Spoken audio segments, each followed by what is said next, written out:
आज शिंदे पाटील चषक 2026 या क्रिकेट स्पर्धेचं उद्घाटन माझ्या हस्ते झाले। त्यासाठी मला खूप आनंद झाला आहे। आज सगळ्यात महत्त्वाची गोष्ट या क्रीडा नगरीमध्ये क्रिकेटची स्पर्धा होतीये आणि येवल्यात नव्हे तर उत्तर महाराष्ट्रातल्या सर्व टीमा चांगल्या 32 टीमा येवल्यामध्ये येणार आहेत। चांगल्या प्रकारचे प्लेयरही इथे येणार आहे। बक्षीसही चांगल्या प्रकारचं ठेवलेलं आहे। फर्स्ट नंबरचं बक्षीस 2 लाख रुपये, द्वितीय क्रमांकाचं बक्षीस 1.5 लाख रुपये, तृतीयचं 1 लाख आणि चौथं 50,000 रुपयाचं बक्षीस ठेवलंय। ज्याची टीम आहे त्याला एक 4 व्हीलर गाडी सुद्धा कुणाल दराडे फाउंडेशन तर्फे गिफ्ट मिळणार आहे।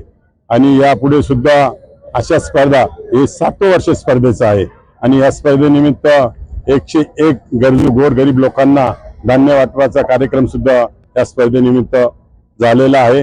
हा सातत्यानं या टीमचे लीडर गणेश भाऊ शिंदे यांनी 7व्या वर्षावर झालेले 7व्या वर्षामध्ये पदार्पण केल्यानंतर प्रत्येक वर्षी गोरगरिबांची सेवा करण्याचा सुद्धा मानस त्यांनी मनाशी बांधलेला आहे।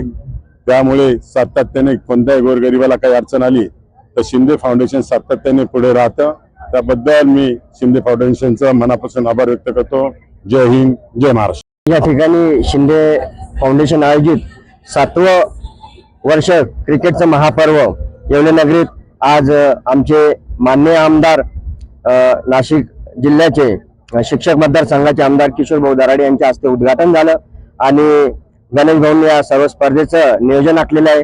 सदर स्पर्धा जवळजवळ 10 दिवस चालणार आहे।